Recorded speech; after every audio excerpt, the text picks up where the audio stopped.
नमस्कार दोस्तों, स्वागत है आपका इस वक्त की बेहद बड़ी खबर में, जो कि राजस्थान से आ रही है, जहां पर भाजपा को लग गया है बड़ा झटका और अशोक गहलोत ने दिया है बड़ा बयान। दरअसल दोस्तों, अशोक गहलोत ने कहा है कि भाजपा में राजस्थान में फूट पड़ चुकी है और अब कांग्रेस की राजस्थान में होगी जीत। और इसी के साथ आपको बता दें कि अपने ही चाल में फंसती हुई नजर आ रही है भाजपा और राजस्थान में बड़ा झटका भाजपा को लगा है। पार्टी में फूट की खबरें सामने आ रही है। इसी के साथ अगर बात करें बिहार की, तो बिहार में भी महागठबंधन का ऐलान हो चुका है। तो दोस्तों, इसी प्रकार की तमाम बड़ी खबरें आपके लिए लेके आए हैं। लेकिन उससे पहले अगर आपको भी ऐसा लगता है कि भाजपा गलत तरीके से राजस्थान में सत्ता पे कब्जा करने की कोशिश कर रही थी, तो आप अभी इस वीडियो को लाइक कीजिए और इस लाल बटन को दबा के इस चैनल को फ्री में सब्सक्राइब करिए और घंटी बजाइए। और दोस्तों, इसी के साथ आप हमें बताइए कि क्या बिहार में भाजपा सरकार बना पाएगी या नहीं, हाँ या ना में आप हमें जरूर बताइए। दोस्तों, रुक करते हैं तमाम बड़ी खबरों की तरफ। एक एक खबर आपके लिए जरूरी है, अंत तक ध्यान से बने रहिएगा। राजस्थान, अशोक गहलोत बोले बीजेपी में फूट पड़ गई है, जीत हमारी होगी। जी हां दोस्तों, राजस्थान के मुख्यमंत्री अशोक गहलोत ने भारतीय जनता पार्टी पर सरकार को अस्थिर करने की कोशिश करने का आरोप लगाया है। 4 दिन बाद जैसलमेर पहुंचे सीएम अशोक गहलोत ने रविवार को कहा कि बीजेपी के विधायक बाड़ेबंदी में जा रहे हैं, उनकी अब पोल खुल गई है। अशोक गहलोत ने कहा कि बीजेपी नेताओं और हमारी पार्टी छोड़ चुके लोगों के खिलाफ हर घर में गुस्सा है। मेरा मानना है कि वे भी इसे समझते हैं और उनमें से अधिकांश हमारे पास लौट आएंगे। पत्रकारों से बातचीत में मुख्यमंत्री ने कहा, आप सोच सकते हो कि सरकार में तो हम लोग हैं, हॉर्स ट्रेडिंग हो रही थी, जिस प्रकार हमें विधायकों को एक साथ रोकना पड़ा। लेकिन बीजेपी के विधायकों को किस बात की चिंता है? 3-4 जगह पर वो लोग बाड़ेबंदी कर रहे हैं, वो भी चुन चुनकर। उनमें फूट नजर आ रही है। अशोक गहलोत ने कहा, कैलाश मेघवाल ने पहले बयान दिया था, राजस्थान में कभी इस प्रकार की परंपरा नहीं रही है। सबको मालूम है कि मैं बार बार कहता रहा हूँ, पहले भी सरकार गिराने को लेकर 2-3 प्रयास हुए हैं। प्रदेश कांग्रेस कमेटी के अध्यक्ष की हैसियत से भैरव सिंह शेखावत साहब के वक्त में मैंने विरोध किया था। नरसिम्हा राव प्राइम मिनिस्टर थे, तब भी विरोध किया था। उस समय बलिराम भगत राजस्थान में थे। सीएम अशोक गहलोत ने कहा कि राज्यपाल से जाकर मैं मिला। राजस्थान में साजिश करके सरकार गिराने की परंपरा नहीं विकसित होनी चाहिए। बीजेपी के जो स्थानीय नेता बड़े बड़े दावे कर रहे थे, लेकिन आज और कल में उनकी पोल खुल गई है। अब बीजेपी नेता चार्टर्ड प्लेन से अपने विधायकों को बाहर भेज रहे हैं और बाड़ेबंदी करवा रहे हैं। मैं ये कहना चाहूंगा कि ये परंपराएं जो डाल रहे हैं, ये डेमोक्रेसी के लिए खतरनाक है। करते हैं अगली खबर की तरफ। बिहार महागठबंधन के लिए कल बड़ा दिन, आखिरकार मिल सकते हैं घटक दलों के सभी नेता। जी हां दोस्तों, बिहार महागठबंधन के लिए कल बड़ा दिन है। महागठबंधन नेता आपस में मिलनी जुलनी करते दिख सकते हैं। बिहार चुनाव के मद्देनजर महागठबंधन के नेताओं से कल कांग्रेस के बिहार प्रभारी शक्ति सिंह गोहिल की मुलाकात होगी। इस दौरान तेजस्वी यादव भी इस बैठक में मौजूद रहेंगे। मिली जानकारी के मुताबिक हम प्रमुख जीतन राम मांझी शक्ति सिंह गोहिल से बातचीत भी करेंगे। दरअसल जीतन राम मांझी को बिहार कांग्रेस की ओर से बार बार कोऑर्डिनेशन कमेटी के लिए आश्वासन दिया जा रहा है। हालांकि अभी तक समन्वय समिति बन नहीं सकी है। सूत्रों की माने तो जीतन राम मांझी की नाराजगी कल दूर करने की कोशिश भी हो सकती है। इस दौरान मुकेश सहनी भी पार्टी में मौजूद रहेंगे। उनकी भी मुलाकात कांग्रेस प्रभारी शक्ति सिंह गोहिल से हो सकती है। कयास तो यह भी लगाए जा रहे हैं कि सभी घटक दलों की बैठक में सीट शेयरिंग को लेकर किसी नतीजे पर पहुंचने पर भी बात होगी। महागठबंधन की ज्वाइंट मीटिंग को लेकर अभी तक कोई फैसला नहीं हो सका है।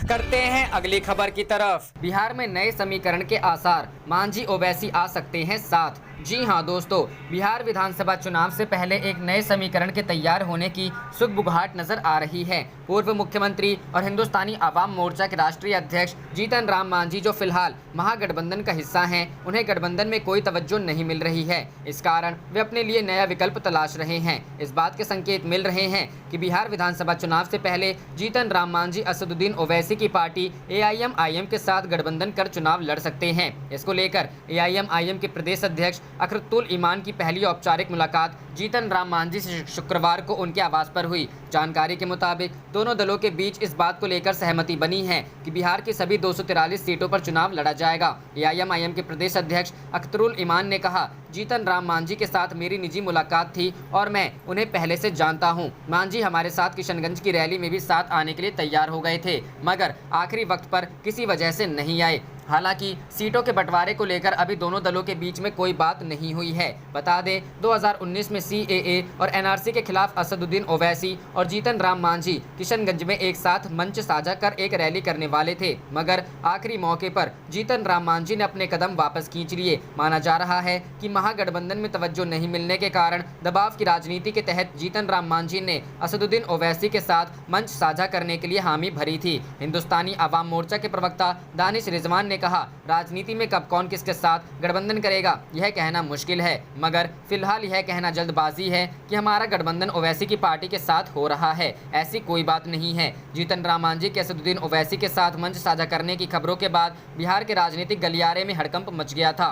ओवैसी की पार्टी ने पहले ही ऐलान कर दिया था कि वह बिहार में इस बार ज्यादा से ज्यादा सीटों पर चुनाव लड़ेगी। पहले चरण में पार्टी ने अपने 32 उम्मीदवारों के नाम की घोषणा भी कर रखी है। करते हैं अगली खबर की तरफ। कोरोना वायरस से निपटने में अक्षम साबित हो रही है यूपी सरकार, अखिलेश यादव। जी हां दोस्तों, समाजवादी पार्टी के राष्ट्रीय अध्यक्ष एवं पूर्व मुख्यमंत्री अखिलेश यादव ने शनिवार को कहा कि उत्तर प्रदेश सरकार कोविड-19 से निपटने में अक्षम साबित हो रही है। मरीजों को ना तो समय से इलाज मिल रहा है और ना ही दवाइयां। अखिलेश ने एक बयान में कहा, उत्तर प्रदेश में कोरोना वायरस महामारी के हालात बेकाबू होने से नो टेस्ट नो केस का रास्ता अख्तियार कर लिया गया है। राज्य सरकार बीमारी से निपटने में असहाय और अक्षम साबित हो रही है। उन्होंने कहा कि वर्तमान मुख्यमंत्री योगी आदित्यनाथ का निष्फल कार्यकाल इसी बात में बीत रहा है कि वह समाजवादी सरकार के कार्यकाल में हुए कामों का फीता काटते रहे। भाजपा सरकारें केंद्र की हो या राज्य की, दावों के सहारे ही अपने दिन काट रही है। सपा अध्यक्ष ने कहा कि प्रदेश में कोरोना वायरस से संक्रमित होने वाले की सूची में अधिकारियों, पुलिसकर्मियों, नगरपालिका, बैंक, स्वास्थ्य, शिक्षा एवं न्याय कर्मियों को लगातार बढ़ना बेहद चिंताजनक है। शुक्रवार को 707 मामले राजधानी लखनऊ में मिले। उन्होंने कहा, मरीजों को न समय से इलाज मिल रहा है और न ही दवाइयां। प्रशासनिक विफलता के चलते कोविड-19 से और ज्यादा मौतें हो सकती हैं। अखिलेश ने कहा कि नोएडा में सपा सरकार के कार्यकाल 400 बेड के अस्पताल की आधारशिला रखी गई थी। मुख्यमंत्री योगी उसी अस्पताल में फीता काटने की रस्म अदायगी करते हैं। इस अस्पताल में अब कोविड-19 के मरीजों का इलाज होगा। अखिलेश ने आरोप लगाया, प्रतापगढ़ में भाजपा का दमनकारी चेहरा सामने आया है। महामारी काल में जरूरतमंदों की मदद करने वाले आम नागरिकों और समाजवादियों के खिलाफ मंत्री के इशारे पर गोलीबारी का झूठा मामला दर्ज किया गया है, जबकि सामाजिक दूरी के नियम की धज्जियां उड़ाने वाले भाजपा नेताओं पर कोई कार्रवाई नहीं हो रही है।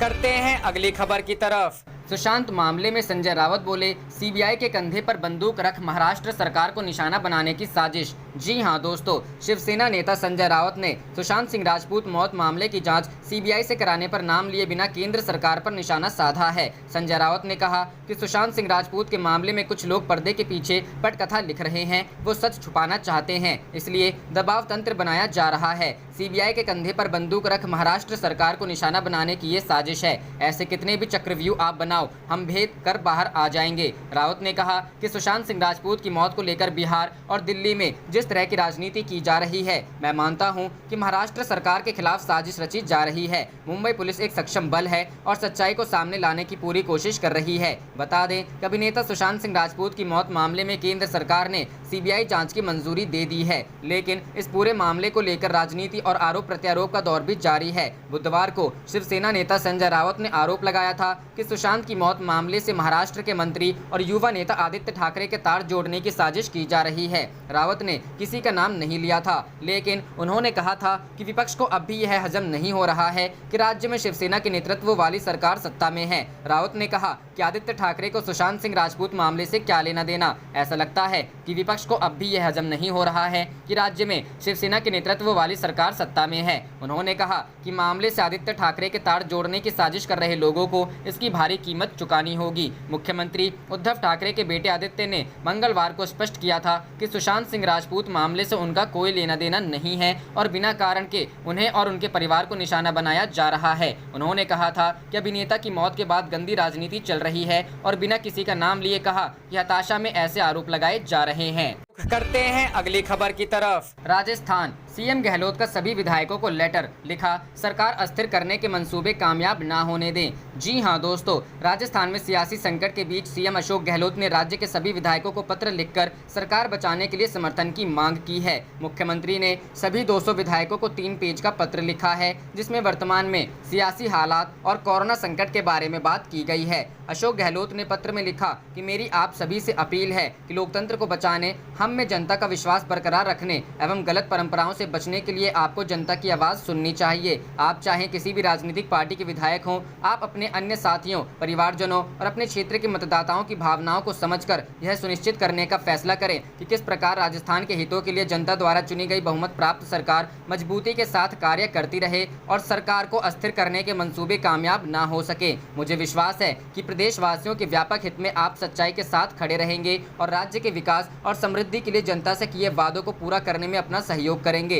पत्र में सीएम ने ये भी लिखा कि मुझे यह बताते हुए प्रसन्नता हो रही है कि दिसंबर 2018 में कांग्रेस सरकार के चुने जाने के साथ ही पिछले 1.5 साल में राज्य सरकार ने प्रदेश के विकास एवं अर्थव्यवस्था को पटरी पर लाने का हर संभव प्रयास किया है। सरकार ने संवेदनशील, पारदर्शी एवं जवाबदेह प्रशासन देते हुए शिक्षा, उच्च शिक्षा, चिकित्सा, बिजली, पानी, सड़क और आधारभूत सुविधाओं के विकास के साथ साथ पंचायत समिति व उपखंड स्तर पर उल्लेखनीय फैसले किए, जिसकी सर्वत्र प्रशंसा हुई। गहलोत ने पत्र में कोरोना महामारी को लेकर भी सरकार के प्रयासों का जिक्र पत्र में किया। साथ ही उन्होंने राजस्थान में कोरोना की स्थिति पर भी चिंता जाहिर की। गहलोत ने पत्र में ये भी लिखा कि चुनाव में हार जीत होती रहती है, जनता का फैसला हमेशा सबसे ऊपर होता है। चुनी हुई सरकार को गिराना लोकतांत्रिक मूल्यों के विरुद्ध है और मैं इसे महापाप की श्रेणी में मानता हूँ। करते हैं अगली खबर की तरफ। संजय दत्त सांस लेने की तकलीफ के चलते मुंबई के लीलावती अस्पताल में भर्ती। जी हां दोस्तों, बॉलीवुड एक्टर संजय दत्त को मुंबई के लीलावती अस्पताल में भर्ती कराया गया है। जानकारी के अनुसार उन्हें सांस लेने में परेशानी हो रही है। सांस लेने में परेशानी के मद्देनजर उनका कोरोना टेस्ट भी कराया गया था, लेकिन संजय दत्त से जुड़े सूत्रों की माने तो कोरोना टेस्ट में उनकी रिपोर्ट नेगेटिव आई है। जानकारी के अनुसार संजय दत्त को शाम करीब 6 बजे लीलावती अस्पताल में भर्ती किया गया। सांस की समस्या को देखते हुए आनन फानन में अस्पताल में ही कोरोना टेस्ट किया गया। इसमें रैपिड एंटीजन टेस्ट की रिपोर्ट नेगेटिव है, लेकिन स्वैब टेस्ट भी किया गया है, जिसकी रिपोर्ट आना बाकी है। संजय दत्त को सांस लेने में तकलीफ के साथ साथ ऑक्सीजन लेवल कम हो रहा था, जिसके चलते परिवार ने तुरंत अस्पताल में भर्ती किया है। बता दें कि इन दिनों के एक के बाद एक फिल्म जगत के कलाकारों को अस्पताल के चक्कर लगाने पड़ रहे हैं। मुंबई में कोरोना का कहर बरकरार है। कई दिनों तक अस्पताल में भर्ती रहने के बाद आज ही अभिषेक बच्चन ने ट्वीट करके जानकारी दी कि उन्होंने भी कोरोना को मात दे दी है। इससे पहले अमिताभ बच्चन, ऐश्वर्या राय को भी अस्पताल में भर्ती होना पड़ा था। अब संजय दत्त को भी अस्पताल जाना पड़ा है। हालांकि अच्छी खबर ये है कि संजय दत्त को कोरोना की समस्या नहीं है। ताज़ा जानकारी मिलने तक उन्हें महज सांस लेने में दिक्कत की बात बताई जा रही है। बता दें कि लॉकडाउन के समय संजय दत्त मुंबई में अकेले रह रहे थे। उनका परिवार दुबई में किसी काम से गया था और लॉकडाउन के दौरान वहीं फंस गया था। करते हैं अगली खबर की तरफ। चीनी घुसपैठ के डॉक्यूमेंट्स हटाने पर राहुल ने मोदी सरकार को घेरा। कहा, जब जब देश हुआ भावुक, गायब हुई फाइलें। जी हां दोस्तों, पूर्वी लद्दाख में चीन की घुसपैठ का उल्लेख करने वाली रिपोर्ट को रक्षा मंत्रालय द्वारा अपनी वेबसाइट से हटाए जाने को लेकर राहुल गांधी ने शनिवार 8 अगस्त को मोदी सरकार पर हमला बोला है। इसके साथ ही उन्होंने इसे केंद्र का लोकतंत्र विरोधी प्रयोग बताया। राहुल ने इस ओर भी इशारा किया है कि ऐसा पहली बार नहीं हो रहा है। इससे पहले माल्या और राफेल से जुड़े मामलों में भी फाइलें गायब हुई हैं। राहुल गांधी ने ट्वीट किया, जब जब देश भावुक हुआ, फाइलें गायब हुई। माल्या हो या राफेल, मोदी हो या चौकसी, गुमशुदा लिस्ट में लेटेस्ट है चीनी अतिक्रमण वाले दस्तावेज। ये संयोग नहीं, मोदी सरकार का लोकतंत्र विरोधी प्रयोग है। पहले भी पार्टी के पूर्व अध्यक्ष राहुल गांधी ने कहा था कि वेबसाइट से दस्तावेज हटाने से तथ्य नहीं बदलने वाले हैं। उन्होंने बीते गुरुवार को ट्वीट किया था, चीन के खिलाफ खड़े होना तो छोड़िए, भारत के प्रधानमंत्री में उसका नाम लेने की भी साहस कमी दिखी। वेबसाइट से दस्तावेज हटाने से तथ्य नहीं बदलने वाले हैं। कांग्रेस ने भी साधा था निशाना। इससे पहले कांग्रेस ने भी बीते 6 अगस्त को सरकार से सवाल किया था कि रक्षा मंत्रालय ने पूर्वी लद्दाख में चीन की घुसपैठ का उल्लेख करने वाली रिपोर्ट अपनी वेबसाइट से क्यों हटाई है। कांग्रेस के वरिष्ठ प्रवक्ता अजय माकन ने नई दिल्ली में संवाददाताओं से कहा कि प्रधानमंत्री नरेंद्र मोदी ने सर्वदलीय बैठक में कहा था कि भारत की सीमा में घुसपैठ नहीं हुई और हमारी किसी चौकी पर कब्जा नहीं हुआ है, लेकिन रक्षा मंत्रालय अपनी रिपोर्ट में कहता है कि चीनी सैनिकों ने घुसपैठ की है तथा यह गतिरोध लंबे समय तक चलने वाला है। उन्होंने सवाल किया, रिपोर्ट वेबसाइट से क्यों हटाई गई? हम जानना चाहते हैं कि सच्चाई क्या है। माकन ने कहा, सरकार बताए कि वह चीन के साथ कैसे निपटेगी और वास्तविक स्थिति क्या है।